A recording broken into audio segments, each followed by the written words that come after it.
Pemirsa, indeks harga saham gabungan pada sesi siang ini ditutup melemah. Apa saja yang menjadi faktor yang mempengaruhi pergerakan indeks saham siang ini?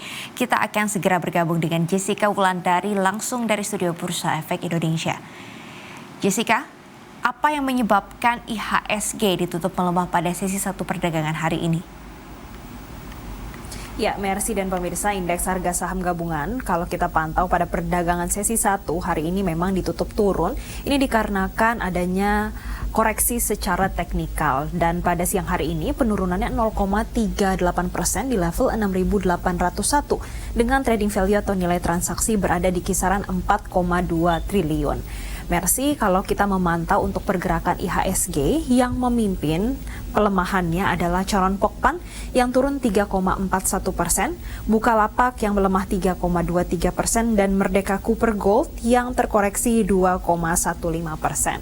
Dan kami juga memantau secara sektoral, Mercy. Kalau kita pantau, hampir seluruhnya berada di teritori negatif kecuali 2 sektoral yang menguat pada siang hari ini. Yang pertama ada sektor energi yang naik 0,78%, dan juga industri yang berhasil menguat 0,38% pada penutupan perdagangan sesi 1 hari ini.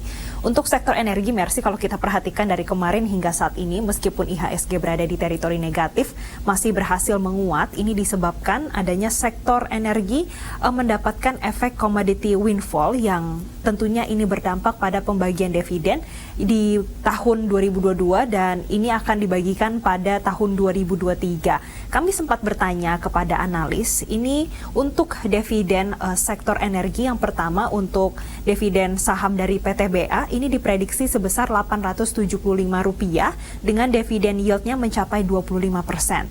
Kemudian ada potensi dividen per saham dari Adaro ini sebesar Rp701 atau setara dengan yieldnya 21%.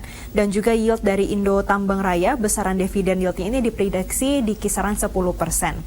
Dan ini yang menyebabkan pergerakan sektor energi pada hari Senin dan juga Selasa hari ini mampu mencatatkan penguatan. Meskipun kita pantau pergerakan indeks harga saham gabungan kemarin penguatannya tidak sangat signifikan dan pada hari ini pergerakan IHSG kembali terkoreksi meskipun memang terkoreksinya secara teknikal. Dan secara fundamental sebetulnya pergerakan indeks harga saham gabungan masih mendapatkan sentimen positif dari dalam negeri dan juga dari luar negeri, Mercy.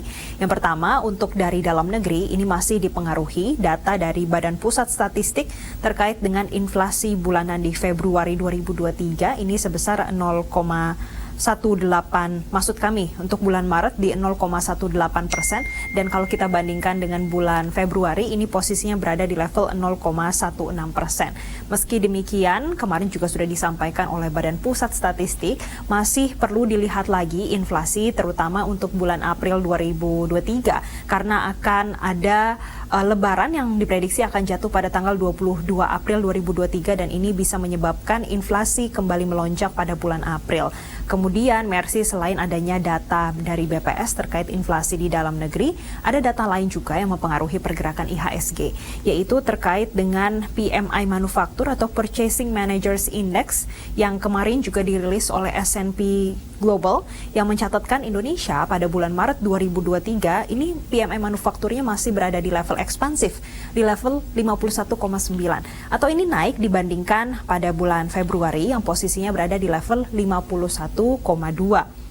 Kemudian kalau kami memantau pergerakan indeks harga saham gabungan memang juga masih dipengaruhi pergerakan bursa secara regional yang pada hari Senin sebetulnya dinominasi penguatan, Mercy. Kami pantau untuk pertama ada Nikkei yang menguat 0,32% dan juga Straits Times yang naik 0,86%, namun ada Hang Seng yang turun 0,98%. Untuk pergerakan bursa regional dan juga ini turut mempengaruhi pergerakan indeks harga saham gabungan, ini dipengaruhi adanya data PMI manufaktur di Tiongkok yang pada bulan Maret ini posisinya berada di level 50. Padahal kalau melihat posisi dari bulan Februari ini berada di level 52,6 atau ini artinya ada penurunan meskipun masih berada di level ekspansif dan ini turut mempengaruhi pergerakan bursa regional terutama pada pergerakan bursa Hang Seng, Mercy. Kemudian kami juga memantau pergerakan indeks harga saham gabungan dan pergerakan bursa secara regional. Sebetulnya ini masih dipengaruhi para investor yang khawatir kalau inflasi secara global akan kembali naik. Karena saat ini harga komoditas terutama harga minyak mentah dunia kembali mencatatkan kenaikan.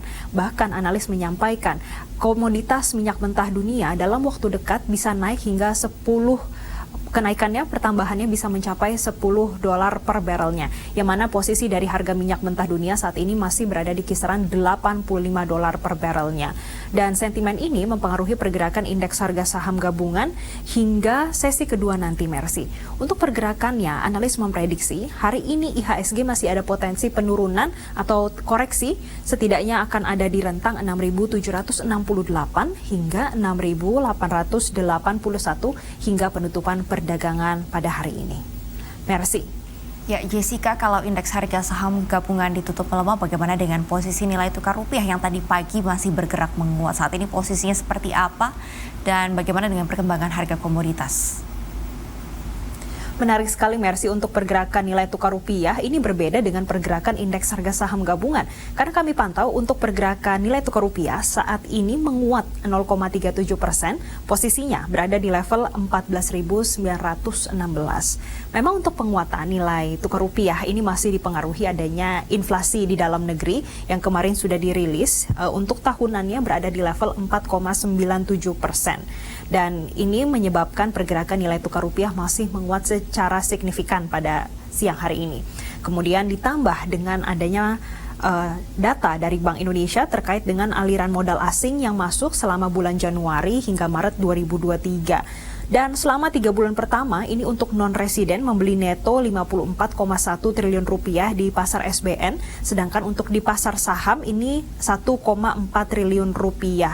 Dengan adanya aliran modal asing yang masuk ke dalam negeri ini mampu menyebabkan pergerakan nilai tukar rupiah masih menguat secara signifikan pada siang hari ini, atau dikatakan pada bulan April ini diprediksi akan masih terus menguat hingga 14.800. Karena ditambah dengan adanya efektifnya kebijakan dari Bank Indonesia ini terkait dengan penempatan devisa hasil ekspor pada term deposit falas yang sudah dimulai pada tanggal 1 Maret 2023 dan saat ini dievaluasi sudah cukup signifikan hasilnya terhadap penguatan nilai tukar rupiah.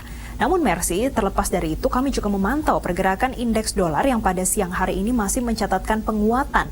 Penguatan dari indeks dolar siang ini masih 0,05% karena memang masih dipengaruhi adanya data dari Amerika Serikat. Ini terkait dengan inflasi inti di Amerika Serikat yang tumbuh 0,3% secara bulanan pada bulan Februari 2023. Dan untuk pergerakan nilai tukar rupiah hingga perdagangan nanti selesai, analis memprediksi akan ada di rentang 14.930 hingga 15.010. Dan adanya pergerakan indeks dolar yang masih mencatatkan penguatan, ini juga berdampak pada pergerakan harga komoditas, terutama untuk pergerakan harga emas.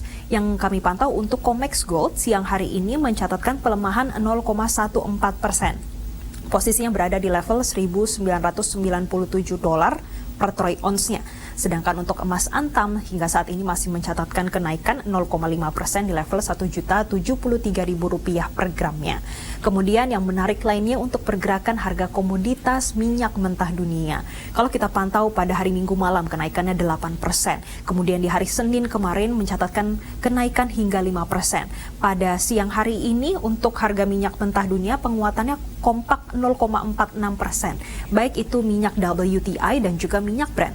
Untuk minyak WTI pada siang hari ini posisinya berada di level $80,79 per barrelnya, sedangkan untuk Brent pada saat ini posisinya berada di level $85 per barrelnya. Untuk pergerakan harga minyak mentah dunia diprediksi akan terus mencatatkan kenaikan. Ini sejalan dengan OPEC Plus yang mengumumkan pemangkasan produksi minyak mentah dunianya pada hari Minggu malam. Dan ini akan dipimpin oleh Arab Saudi yang akan memotong produksi sebanyak 500 barrel per harinya pada bulan Mei 2023. Ini lebih cepat dibandingkan apa yang sudah diprediksi investor saat ini. Kemudian ini akan diikuti dengan Uni Emirat Arab yang juga akan memangkas produksi sebesar 144.000 barrel per harinya. Nantinya akan diikuti diikuti oleh Kuwait, Oman, Irak, Aljazair, dan juga Kazakhstan yang akan ikut mengurangi produksinya. Dan Mercy, perlu diketahui adanya pengurangan produksi yang akan dipimpin oleh Arab Saudi pada bulan Mei 2023 nanti. Ini merupakan pengurangan produksi yang paling besar setelah pengurangan pada bulan Oktober 2022. Dan kita akan terus pantau bagaimana ke depannya terkait dengan harga minyak mentah dunia, karena ini menjadi salah satu indikator untuk Bank Sentral menaikkan suku bunga acuannya yang saat ini juga masih terus dipantau oleh para investor. Dan demikian laporan kami dari Bursa Efek Indonesia. Kembali ke Anda, Mercy. Terima kasih Jessica Wulandari untuk laporan Anda langsung dari studio Bursa Efek Indonesia. Selamat kembali bertugas.